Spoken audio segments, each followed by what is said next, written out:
কি অবস্থা? কোন জায়গা পাচ্ছে? চুল কালার করে ফেলছে, হ্যাঁ, দাড়িটাও ছাইড়া দিচ্ছে। এবার আমার মাহফিল কে ঠেকায়? শিপনের লগে যোগাযোগ করে চুলটা কালার করে লাইলাম আক্তার আলীর দোকান থেকে। তো তোমরা যারা মাহফিল ট্রেন্ডিং উড়াইতে চাও, নিজের ভাইরাল করতে চাও, আমার মতো এরকম কালারফুল চুল করে ফেলাও। এরকম চুল কেউই করে নাই আজ পর্যন্ত, আমি করলাম বাংলাদেশের ওয়ান পিস। তো এখন আমার মাহফিল বিভিন্ন জায়গা থেকে আসতেছে, শানে সাহাবা বিভিন্ন কুতুবরা ফোন দিতেছে, আমি কারো ফোন ধরি না। মুসলিম টিভি ফোন দিতেছে, এরপরে যে তাশরিফ খান না কোন খান, সেও ফোন দিতেছে। আমার এইসব ধরার মরার টাইম নাই। যাই হোক, চুল কাটা ফেলবো আর কিছুদিন পরে সোশ্যাল মিডিয়ায় সাংবাদিক দেখে একটু মাফটা চামু কানবো, নাটক করবো। আরে আমরাই তো ভাইরাল করি। শিপনের কাছে যোগাযোগ করো। শিপনের নাম্বারটা নাই অবশ্য, শিপনের যে আইডি আছে ওই আইডি যোগাযোগ করে কেমনে ভাইরাল হইতে হয় ভাইরাল হয়ে যাও। তো আমার মতো যারা যারা এরকম ভাইরাল হইবার চাও, চুলটা কালার করো ভাই, তাইলেই তোমাকে মাহফিল পুরা জমাট। হ্যাঁ, কে ঠেকাইতে পারে? আমরা, হ্যাঁ, আমাদের শিরায় শিরার রক্ত, আমরা আসিফ হুজুরের ভক্ত। আমাদের মেসেজে ড্রপ করে বিভিন্ন মেসেজ মেরে, আমরা কেউ দেখি না, আমাদের পিএস দেখে। আসসালামু আলাইকুম ওয়া রাহমাতুল্লাহি ওয়া বারাকাতুহু। প্রিয় বন্ধু সকল, আপনারা হয়তো আমার এই ভিডিওটি দেখেছেন এবং হয়তো অনেকেই হাসতেছেন এবং অনেকেই এটা নিয়ে বাজে মন্তব্য করতেও পারেন।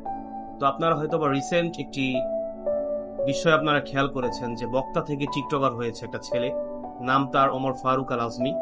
সে শিপন নামক একজন টিকটকার ছিল, সে কোরআনের হাফেজ ছিল।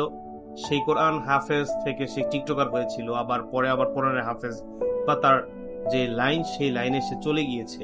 তো ওই বেয়াদবের সাথে কন্ট্যাক্ট করে বিভিন্নভাবে বিভিন্ন বিষয়ে সলা পরামর্শ করে তারা এই ধরনের একটা নাটক সারা বাংলাদেশে ট্রেন্ডিং এনেছে। যে এবং ওমর ফারুক আল আজমি, যাকে আপনারা দেখেছেন যে সে বক্তা ছিল, খুব ট্যালেন্টেড বক্তাই ছিল। আমি দেখেছি যে তার ওয়াজ, তার কথাবার্তাও খুব সুন্দর ছিল। আমি যতটুকু দেখেছি আমার কাছে ততটুকু ভালো লেগেছে। তো আপনাদের কাছে কেমন লেগেছে জানি না, তবে আমার কাছে মনে হয়েছে ছেলেটা বেশ ট্যালেন্টেড। এবং সে যদি এই ওয়াজের ময়দানটায় যদি আঁকড়ে ধরতো, তাহলে হয়তোবা সে অনেক দূর এগিয়ে যেতে পারতো। আজ নয় কাল তাকে শয়তান কুমন্ত্রণা দিয়ে শিপনের সাথে কন্ট্যাক্ট করিয়ে ভাইরাল নামক যে একটা বেধি আছে আমাদের সারা দেশে সহ সারা বিশ্বে, এই বেদিতে তাকে আক্রান্ত করে ফেলেছে। তো তারা যে নাটকটা সাজিয়েছে, এর অডিও ক্লিপ ইতিমধ্যেই বাংলাদেশে ভাইরাল হয়ে গিয়েছে, ফাঁস হয়ে গিয়েছে, যেটা আমরা দেখেছি। তো এই ধরনের যে ভণ্ড যারা আছে, ইসলাম এবং কওমি অঙ্গন সহ পুরো মুসলমান জাতিকে যারা নিচু করতেছে বিশ্বের চোখে, বাংলাদেশের চোখে, এদেরকে কঠোর শাস্তির আওতায় আনা উচিত। এদেরকে কঠোর থেকে কঠোর শাস্তির আওতায় আনা উচিত। এবং আমি আশা করব যেন এটা প্রশাসনের নজরে পড়ে। এই যে ওমর ফারুক আল আজমি, সে যেন অবশ্যই প্রশাসনের নজরে আসে। আমাদের কওমি অঙ্গনের যারা প্রশাসনের সাথে ভালো সম্পর্ক রাখেন, আমি বলবো তাদেরকে অতি সত্বর এই ছেলেটার বিরুদ্ধে অ্যাকশনে যেতে। কারণ সে পুরা কওমি সমাজ এবং ইসলামী অঙ্গনকে সে নষ্ট করে দিয়েছে, ধূলিসাৎ করে দিয়েছে তার এই নাটকের মাধ্যমে। এবং তার সাথে যে টিকটকার শিপন, যে বর্তমানে মাদ্রাসায় হয়তো বা পড়ে কিনা জানি না, তাকেও শাস্তির আওতায় আনা হোক। কেন সে তাকে লেলিয়ে এই পথে আনিয়েছে, তাকেও আমি মনে করি শাস্তির আওতায় আনা হোক। এদেরকে জাতি কখনোই ক্ষমা করা উচিত নয়। এরা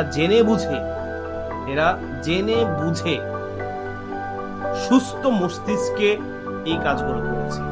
ভাইরাল হওয়ার জন্য, দেশে ভাইরাল হওয়ার জন্য তারা সুস্থ মস্তিষ্কে এই কাজগুলো করেছে। হ্যাঁ, যদি এমনটা হতো যে তাকে পাগলে পেয়েছে বা তার মস্তিষ্ক আউট হয়ে গিয়েছে, সেই জায়গা থেকে সেই কাজটা করেছে, তাহলে হয়তো মনটাকে একটু সান্ত্বনা দেওয়া যেত। কিন্তু নয়, সে ভাইরাল হওয়ার জন্য সুস্থ মস্তিষ্কে এই কাজগুলো করেছে। তো আমি জাতির কাছে এটাই বলবো যে তাকে যেন কোনোভাবেই ক্ষমা করা না হয়। যেখানেই দেখবেন তাকে জুতার বাড়ি দিবেন, তার যেন জীবনের শিক্ষা হয়ে যায়। জুতার বাড়ি দিয়ে তাকে জিজ্ঞেস করবেন যে কেন সে এই ধরনের কাজগুলো করতে গেছে। তো প্রিয় বন্ধু সকল, আপনাদের পরিশেষে এটাই বলবো যে আপনারা অবশ্যই যারা কওমি অঙ্গনের সাথে জড়িত এবং কওমি অঙ্গনকে ভালোবাসেন তারা এই ধরনের বন্ড থেকে দূরে থাকুন। যারা এই ধরনের ভণ্ডামি করে তাদের থেকে দূরে থাকুন। যারা হক্কানি উলামায়ে কেরাম তাদের সাথে হোক। কুনু মা'আস সাদিকিন। আসসালামু আলাইকুম ওয়া রাহমাতুল্লাহি ওয়া বারাকাতুহু।